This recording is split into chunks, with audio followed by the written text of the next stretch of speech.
Hi, I have spoken on this channel about how I buy books and the fact that I tend not to buy books until I have already read them and I already know that I love them. Twice a year, I ignore that rule and I let myself buy as many books as I want. Those two times are Christmas and my birthday. And my birthday just happened, so I have a gigantic haul to show you. Also, Rat Bag is living up to her name. Apparently I got off the sofa and so she needs to be zoomy and playful. Because you are 10 weeks old, aren't you? And you only know how to be a pain in the ass. Let's just get into it. There are many ways I could split this stack up, but there are a lot of books, like more than I can physically hold in one go, because I bought a lot of them. Sorry, I'm gonna be so distracted throughout this video because she's trying to murder me. We're gonna start chronologically. I started my day off in Waterstones because I got given birthday money and sometimes it's nice to go and buy things from a shop. So, top of my list. I have a wish list where I write down books that I would like to go and find in bookshops that I know I like and would like to pick up. Not a lot of these could I find in Waterstones for some reason, so we'll get to that. However, this was on my list. This is The Trouble with Mrs. Montgomery Hearst by Katie Lumsden. This is definitely historical. I think it might be romance. I can't remember. All I know is that I am subscribed to Katie Lumsden and she released a video of her reading the first chapter and I loved it. It was really intriguing and it sounds like it's going to be a romance, which is fine because I do better with romances when they're historical. For some reason that is more interesting to me. So I'm looking forward to this. I was pleasantly surprised and like weirdly proud to find it in Waterstones. I don't know why. I've never heard of this book, but it sounds cool. It's called Vagabonds by Elagosa Osunde. It's about Echo, the spirit of Lagos, and his loyal minion Tatafo, weaving trouble through the lives of vagabonds powering modern Nigeria, the queer, the displaced, and the footloose. Among them, a driver for a debauched politician, a lesbian couple involved in underground sex work, a mother who attends a secret spiritual gathering. As their lives begin to intertwine in markets, clubs, churches, and hotel rooms, the vagabonds are seized by the spirits who command the city. A force is drawing them together, but for what purpose? That sounds so intriguing. I'm so here for that. The Left-Handed Booksellers of London. I've heard quite a lot about this. No, that's a lie. I've heard the title being bandied about quite a bit and I've never really quite picked it up. However, it's by Garth Nix and I used to love the Sabriel, Lirael, Abhorsen, whatever that series was called when I was a teenager, and I haven't read any Garth Nix since, but I'm hoping it lives up to how much I loved the other books. It's set in a slightly alternate London in 1983. Susan Arkshaw is looking for her father. Crime boss Frank Thringley, that's not a tongue twister, might be able to help her, but Susan doesn't get time to ask Frank any questions before he is turned to dust by the outrageously attractive Merlin. I mean, I'm hooked. I'm hooked. This was on my TBR. I'm glad I picked this up. This is Lady Eve's Last Con by Rebecca Framo. Framo? Don't know. Ruth Johnson and her sister Jules have been small-time hustlers on the interstellar cruise lines for years, but then Jules fell in love with one of their targets, Esteban Mendez Yuki, sole heir to the family insurance fortune. Esteban seemed to love her too until she told him who she really was, at which point he fled without a word. Now Ruth is set on revenge. Disguised as a provincial debutante, Evelyn Ojukwu, and set for the swanky satellite New Monty, she's going to make Esteban fall in love with her, then break his heart and take half his fortune. At least that's the plan. But Ruth hasn't accounted for her younger sister Sol, a brilliant mind in a dashing suit and much harder to fool. Sol is hot on Ruth's tail, and as the two women learn each other's tricks, Ruth must decide between going after the money and going after her heart. I'm so here for it, and also it sounds like sci-fi that I'd actually enjoy, and those are few and far between, so I'm excited. Long Live Evil by Sarah Rees Brennan. I have heard nothing but good things. We've just come out of Women in Sci-Fi and Fantasy Month with the Fantasy Hive, so I have been bombarded with recommendations from everyone that took part in that photo challenge, and this one kept cropping up. I think it was Nils. I think Nils, you kept posting about this one, either you or Beth, and I had to pick it up because I'm intrigued. It's about Ray, who enters a magical bargain which lets her enter the world of her favourite fantasy series. She wakes in a castle on the edge of a hellish chasm, in a kingdom on the brink of war, home to dangerous monsters, scheming courtiers, and her favourite fictional character, the once and forever Emperor. He's impossibly alluring, as only fiction can be, and in this fantasy world she discovers that she's not the heroine, but the villainess in the Emperor's tale. Yeah, that sounds amazing. Ooh, it's purple on the inside. I'd also heard of this one, though it wasn't on my TBR. This is Dragon Rider by Taran Mataru. This sounds like it's just going to be like Eragon, but better. It's a Dragon Rider epic fantasy situation where they run away with a dragon egg. And I didn't understand most of the rest of the blurb, but honestly, that hooked me. So I'm here for it. And apparently Ratty's really into it as well. Aren't you? Yeah. We raised you well. I fully picked this one up by accident. This is Evocation by S.T. Gibson.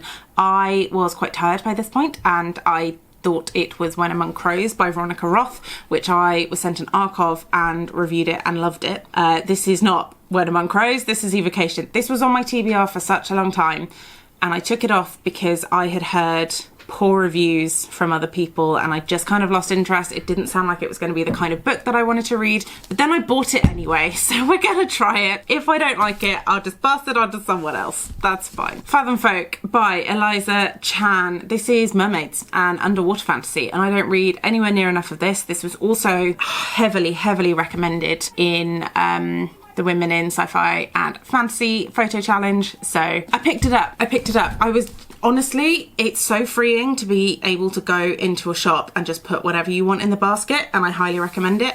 I save up for this. I get birthday money, I save up for it. Like, I anticipate this and the Christmas haul all year and I plan for it. This is not me being like reckless and spontaneous. This was planned well in advance. I also finally picked up Someone You Can Build a Nest In by John Wiswell. I got sent an arc of this, which I reviewed, and I got to interview John Wiswell for the Fantasy Hive. I loved this so much. It is definitely in the running for one of my favourite books of the year, and I really wanted to own a nice hardback copy that I could display because although my arc is lovely and looks pretty much the same, it's a paperback and it doesn't quite stand up nicely as well. And also, I would happily support this author as much as I can. So, please pick this up. It's like cozy monster romance. And the main character is an amorphous blob of a shapeshifter who can take the form of whatever she wants and like absorbs debris into her body to form a skeleton in order to make those shapes. It's such a cool concept. Please pick it up. If you like Gideon the Ninth, you will enjoy this. I also picked up A Sorceress Comes to Call by T. Kingfisher, and I've already finished it. I did this book haul on my birthday on the 31st of July. It was not supposed to be out until like the 9th of August, so I was flabbergasted to find it there. It was also £4 off. So I picked that up and read it straight away. 5-star, fantastic. It's such a good story. Massive trigger warnings for abuse, specifically child abuse and coercion and manipulation. It's incredibly well handled. It brings the best of Kingfisher's like fairy tale retellings, the horror elements that she writes sometimes, as well as middle-aged main characters. While one of the protagonists is 14, everyone else is middle-aged. And it just works so well. She makes those dynamics funny and exciting and invigorating, and I could not put this book down. I loved every single second of it. Oh, it's so good. Also in the running for one of the best books of the year. I love her fairy tale retellings so much. That was it from Waterstones. I still had loads on my list, so then I went to World of Books because I like to get books secondhand sometimes, and they had a buy 3 get the 4th free offer on, so I took full advantage of that. First one, Kaikei by Vaishnavi Patel. This, I'll be honest, don't really know what this is about, but I've heard people say lots of good things, specifically Sid from Bookworm. The only daughter of a king, Kaikei watches as her mother is banished and her own worth is reduced to what marriage alliance she can secure. Although she was raised on stories of the might and benevolence of the gods, her prayers for help go unanswered. She turns to her mother's library and discovers a magic that is hers alone. With this power, Kaikei transforms herself from an overlooked princess into a warrior, diplomat, and favoured queen, determined to carve a better world for herself and the women around her. But when evils from her childhood stories threaten her world, the path that she has forged clashes with the destiny the gods have chosen for her family. Kaikei must decide if resistance is worth the destruction it will wreak, and what legacy she intends to leave behind. That sounds fantastic. I love vengeance stories. I love when women vindicate themselves and work to fuck over everyone that's fucked them over. Like, I love the sound of this. This should be amazing, and I'm so excited for it. Ninth Reign by Jen Williams. Again, don't know what it's about, but lots of people have been bandying this around on the internet, and it ended up on my TBR, so I bought it. The city of Abora once glittered with gold. Now its streets are stalked by wolves. Tormalin the Oathless has no taste for waiting to die while the realm of his ancestors falls to pieces. Talk about a guilt trip. While eccentric explorer Lady Vincenza Vintage de Grazon offers him employment, he sees a way out. Even when they are joined by a fugitive witch with a tendency to set things on fire, the prospect of facing down monsters and retrieving artifacts is preferable to the abomination left behind. But not everyone is willing to let the Empire collapse, and the adventurers are soon drawn into a tangled conspiracy of magic and war. The Julia are coming, and the Ninth Reign must fall. That sounds incredible, and now I remember why it went on my TBR. This one was a bit of a wild card because I have twice now gone into a bookshop and picked up the sequel to this and gone, that looks cool, because the sequel has Escher inspired drawings on them.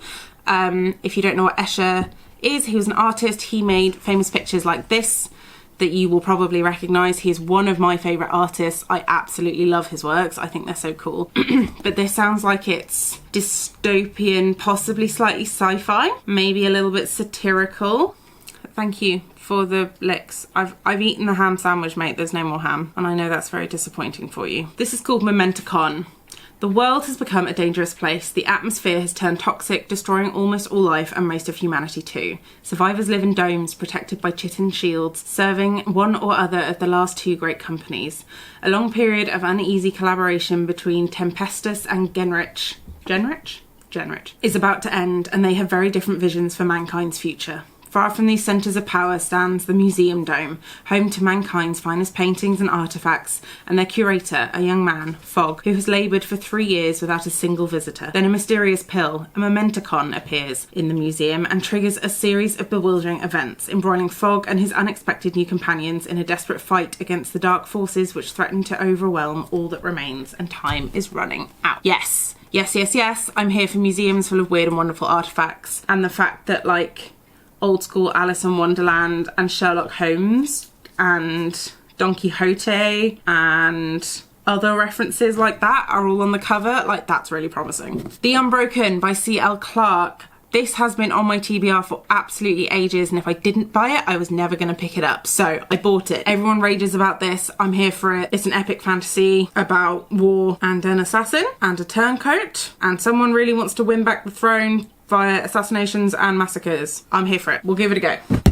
Catherine Arden, The Winter of the Witch. I am reading the series. I haven't started the second one yet, but this is the third one in the Bear and the Nightingale series. Everyone says this is great. Everyone says the last book is also fantastic, so I obviously need to read the second one first, but I have the third one now for when I finish. Everyone in my family has killed someone. I read this earlier via the library and absolutely loved it, so I am so pleased that this is here. It's just so good, and I'm really glad I have my copy.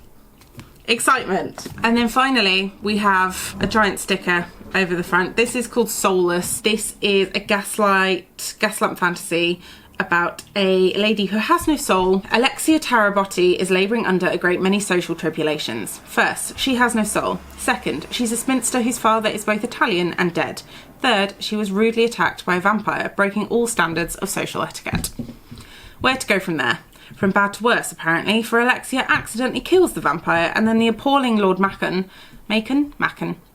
loud, messy, gorgeous and werewolf, is sent by Queen Victoria to investigate.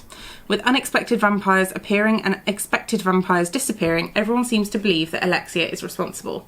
Can she figure out what is actually happening to London's high society? Will her soulless ability to negate superpowers prove useful, or is it just plain embarrassing? Finally, who is the real enemy, and do they have treacle tart? I'm here for it. It sounds like a supernatural mystery, potentially murder mystery. So yeah, I love those.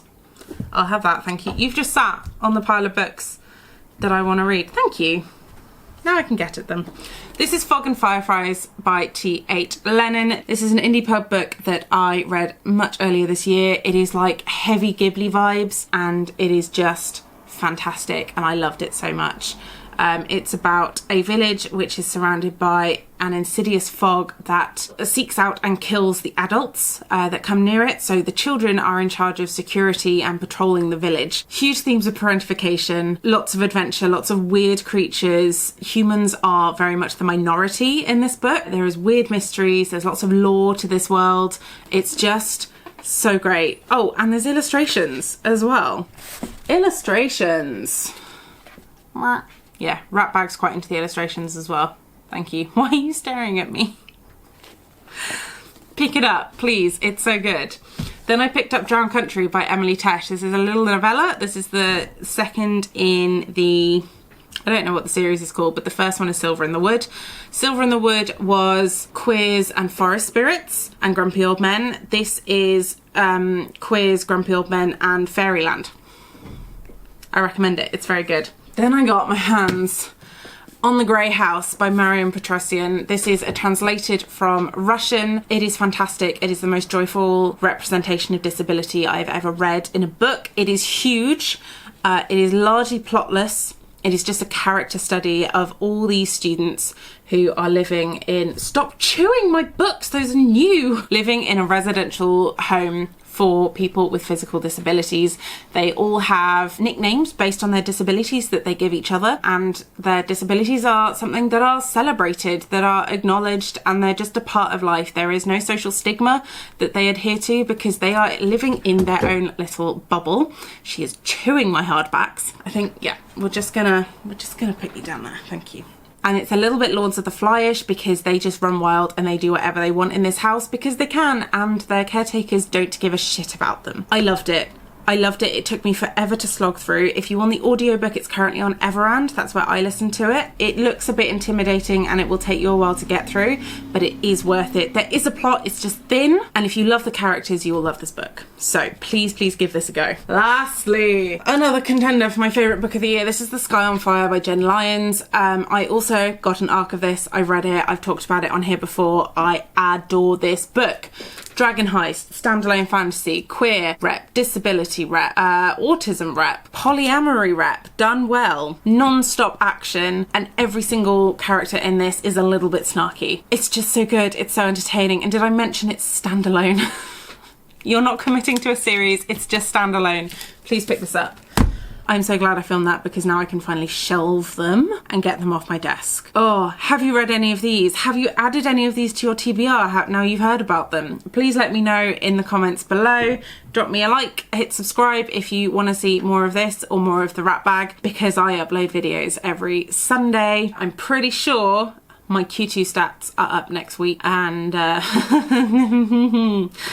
yeah, we'll talk about that next week. Have a lovely day, and I will see you next Sunday.